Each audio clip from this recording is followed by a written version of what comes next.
पशूनापतिं पापनाशं परेशं गजेन्द्रस्य कृत्तिं वसानं वरेण्यं जटाजूटमध्ये स्फुरद्गाङ्गवारिं महादेवमेकं स्मरामि स्मरारिम्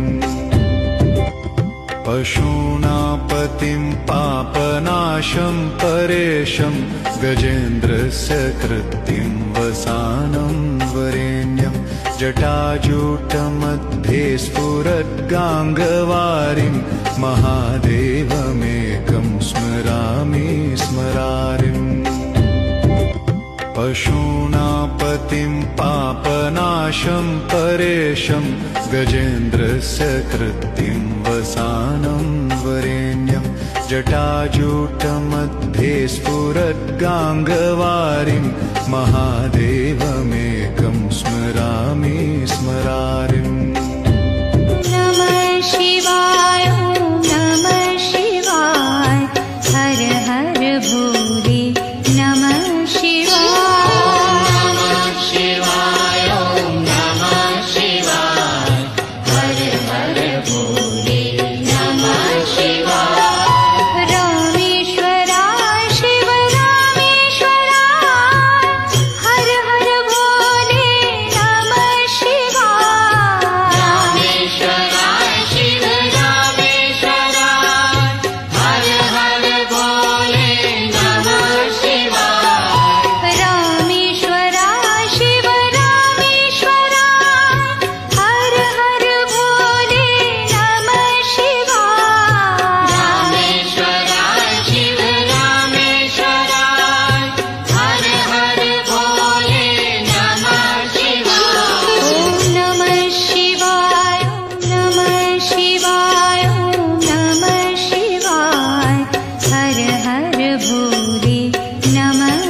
पशूनापतिं